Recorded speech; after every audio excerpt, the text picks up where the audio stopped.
नमस्कार दोस्तों, स्वागत है आप सभी का आपके अपने चैनल तराना में।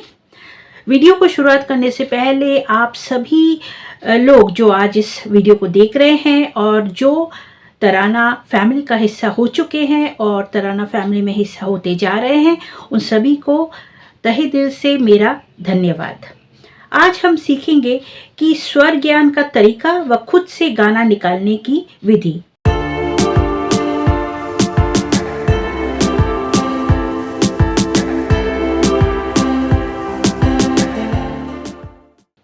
आप सारे गामापा अच्छे से प्ले कर लेते हैं, बढ़िया फिंगर भी आपकी चल रही है, नोटेशन देखकर भी आप गाने को बखूबी बजा लेते हैं। लेकिन जब बात आती है खुद से गाना निकालने की, तब दिक्कत होती है ना? तो ऐसी दिक्कत क्यों होती है, कैसे होती है और कैसे ये खत्म होगी, यही एक बहुत बड़ा प्रश्न होता है। तो क्यों होती है अगर ये पूछा जाए, तो इसका जवाब ये हो सकता है कि या तो आपको स्वर ज्ञान नहीं है, इसीलिए नहीं होती है, और दूसरा ये जवाब भी हो सकता है कि आपको स्वर ज्ञान तो है, लेकिन ये आपको पता नहीं है कि गाना निकाले कैसे, है ना? ये जो रामबाण ट्रिक जो मैं आप लोग को बोलने वाली हूँ, ये है प्रयास करने वाली, ये है रियाज वाली और समझने वाली ट्रिक है कि ये सब कैसे होगा। ये निर्देश को अगर आप फॉलो करेंगे जो मैं आज आप लोगों के साथ शेयर करूंगी, तो आप लोग का ये गाना निकालने की जो तकलीफ है वो भी खत्म हो जाएगी।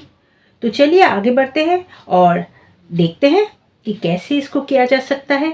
स्वर ज्ञान अगर प्रॉपरली नहीं होगा तो गाना निकालने में तकलीफ तो होगी। स्वर ज्ञान मतलब क्या? स्वर ज्ञान मतलब 12 स्वर। अगर आपको 3 दिन भी लग जाता है ना एक स्वर ज्ञान में, तो कितने हो गए?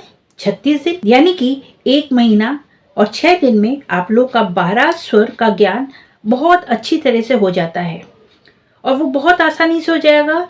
तो आप 1 महीना 6 दिन जब ये बढ़िया से स्वर ज्ञान कर सकते हैं, सिर्फ 36 दिन देके आप कर सकते हैं, तो आप सालों से ऐसे क्यों बैठे हुए हैं कि आप शुरुआत करेंगे एक स्वर। ठीक है, सबसे पहले आप एक स्वर लेंगे।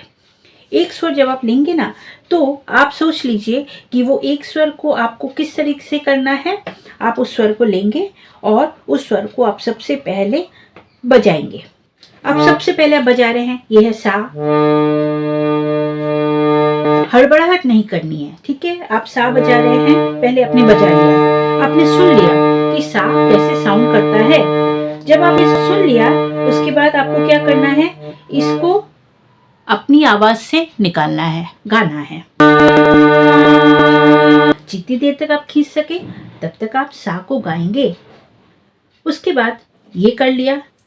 तीसरा स्टेप क्या है, आप सिर्फ इस हारमोनियम के सा को दबा के रखेंगे और वो जो साउंड है ना उसको फील करेंगे। आप आंख बंद करेंगे और आप सा को फील करेंगे। सा को बहुत लाउड नहीं बजाना है, बहुत हल्के हल्के इसको बजाना है और आपको उस गुंजन को अपने दिमाग के अंदर फील करना है, एब्जॉर्व करना है सा के साउंड को। तब आप सा के साउंड की बारीकियों को समझेंगे और जब थोड़ी देर तक आपको लगेगा कि दिमाग में वो गूंज रहा है वो साउंड और आप अंदर से सा गा रहे हैं, तो आप इसको छोड़ देंगे और बस 1 मिनट के लिए थोड़ा शांत बैठेंगे। शांति के साथ आप बैठिए और सा के साउंड को महसूस कीजिए। ऐसे आपको लगना चाहिए कि वो सा आपके अंदर चल रहा है। जब आपको पूरी तरह से आप उस सा में बस जाएंगे, तो आप सा के साउंड को अच्छे से जब समझ जाएंगे, उसके बाद ही आप अगले नोट की तरफ जाएंगे, जो है रे। वही चीज आप करेंगे। रे को पहले आप बजाएंगे, सुनेंगे ध्यान से कि रे कैसे होता है, साउंड कैसा होता है। जब आप थोड़ी देर सुन लेंगे, वही काम करना है। रे के साथ आप अपनी आवाज को मिलाएंगे। रे जितना हो सके तब तक तक आप इसको खींचिए, जितनी आपकी क्षमता है उतना खींचिए। उसके बाद उसको छोड़ दीजिए और उसके बाद एब्जॉर्व कीजिए। रे जो साउंड है उसको थोड़ी देर तक सुनिए, अपने अंदर उसको फील कीजिए और उस गुंजन का मजा लीजिए। उसके बाद आपको जाना है अगले नोट की तरफ, वो है ग। ग को भी आप वही करेंगे, सा रे ग। बारी बारी से हर एक नोट को लेंगे और यही करेंगे। तो आप हर एक नोट का जब करेंगे ना, उसके बाद जैसे सा को किया, गा लिया, थोड़ा फील किया, उसके बाद छोड़ दिया हारमोनियम को। हारमोनियम छोड़ देने के बाद आप उस गुंजन को फील करेंगे, उस गुंजन को दिमाग में गूंजने देंगे।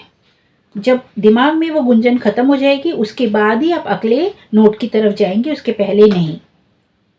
तो आप अमूमन समझ लीजिए कि आपका पहला सा के लिए आपने 5 मिनट दिया है। 5 मिनट आपने सा के ऊपर थोड़ा टाइम दिया है, सा को सुना है। उसके बाद रे के ऊपर जाइए, रे पे भी आपने 5 मिनट दे दिया। उसके बाद अब वापस पीछे जाइए और देखिए कि सा को अब आप पकड़ पाते हैं या नहीं, आपने कितना एब्जॉर्व किया और कितना समझे हैं सा को। जब ये हो जाएगा ना, उसके बाद बारी आती है तीसरे स्वर की तरफ आपको जाने की। तो तीनों स्वर को आप उलट पुलट करके देखेंगे और इसको आप करते रहिए थोड़ी देर तक। तो आप कैसे करेंगे, जैसे सा रे रे सा, फिर छोड़ दीजिए, सा रे रे गा सा गा गा गा सा। ऐसे करके उलट पुलट करके आप बजाएंगे और बिना हारमोनियम बजा के गा के देखेंगे कि आपने कितना उस स्वर को समझा है। 3 स्वर एक दिन में आप देखेंगे, उससे ज़्यादा नहीं। अगर उसको समझने के लिए आपने 3 दिन भी दिया ना, तो फिर आपको मिनिमम आपको 1 महीना टाइम आपके पास है। और 1 महीने में आप अगर इस तरीके से हर एक नोट को समझेंगे, समय देंगे ना, सिर्फ 1 महीना, तो आपका स्वर ज्ञान बहुत ही अच्छी तरीके से हो जाएगा। इसकी मैं आपको गारंटी देती हूँ। लेकिन आपको स्लो चलना पड़ेगा। आप एकदम से सारे स्वर सोचेंगे कि चलो 1 दिन में ही मेरा हो जाएगा, तो ये तो पॉसिबल नहीं है। तो आप थोड़ा थोड़ा करके आप इसको दीजिए, ठीक है। अब सवाल आता है कि गाना किस तरीके से निकलेगा। स्वर ज्ञान तो हो गया, अब गाना कैसे निकलेगा इसको अब समझते हैं। तो सबसे पहले आपको एक गाना चुनना पड़ेगा, ठीक है। अब गाना चुनना है वो आप थोड़ा इजी गाना चुनिए, ठीक है, और समय देना पड़ेगा। तो आपको सबसे पहले गाने को सुनना पड़ेगा, प्रयास करना पड़ेगा, समय देना पड़ेगा। जैसे आप बोलते हैं ना दोस्तों कि अच्छा सुनकार अच्छा फनकार होता है। तो इसके लिए आप जिस तरीके से हर एक स्वर को 3 दिन दे रहे हैं ना, 3 दिन आप 2 या 3 स्वर को लेके आप लोग मिनिमम दे रहे हैं, उसी तरीके से गाने को सुनने के लिए भी आप लोग उसको मिनिमम दीजिए 3 दिन का टाइम। गाना आप मिनिमम 3 दिन तक सुने, बारीकी से सुने, बार बार सुने। सुनना बहुत ज़रूरी है। अगर आप नहीं सुनेंगे तो आप प्रयास नहीं कर पाएंगे, आपका प्रयास विफल हो जाएगा। तो ठीक है। अब उसके बाद गाना निकलेगा कैसे। 3 दिन आपने दे दिया, गाना आपने बहुत अच्छी तरह से सुन लिया, अब गाना निकलेगा कैसे। तो गाना निकालने के लिए आप कोई भी गाना लीजिए और प्रयास शुरू कीजिए। हम तेरे प्यार में सारा आलम। अब हम इसको आप देखेंगे। अब क्योंकि आपका स्वर ज्ञान हो चुका है, आपने 1 महीना 6 दिन का आप लोगों ने प्रैक्टिस कर लिया है, नहीं तो मिनिमम 1 महीना आपने कर लिया है। स्वर ज्ञान के पीछे आपने टाइम दे दिया है। अब आप लोग क्या कर सकते हैं, जो भी गाना है उस स्वर को सुनते ही आप समझ जाएंगे कि वो कहाँ पे कौन सा स्वर लग रहा है, क्योंकि आपने हर एक नोट को एब्जॉर्व किया है, आप समझ रहे हैं। आप एकदम से समझ जाएंगे स्वर ज्ञान करने के बाद कि कहाँ पे कौन सा नोट लग रहा है। अब जैसे हम मतलब सा सा, हम तेरे ते मतलब सा के ऊपर है ये भी आपको समझ हो जाएगी। तेरे तेरे मतलब सा में हम तेरे। एक बार आप कोशिश कीजिए, और स्वर ज्ञान का जो तरीका मैंने आपको बताया ना, खुद से गाना निकालने की जो एक विधि आपको बताई है स्वर ज्ञान के बाद, वो स्वर ज्ञान आप करिए प्लीज। और जब आप करेंगे तो आप बहुत आसानी से गाना निकाल पाएंगे। तो करके मुझे ज़रूर बताइएगा कि आप कितना सक्सेसफुल हुए हैं गाना निकालने में। और आज के लिए दोस्तों इतना ही, प्रैक्टिस करते रहिएगा। मिलूंगी जल्दी। Thank you so much. नमस्कार, बाय बाय।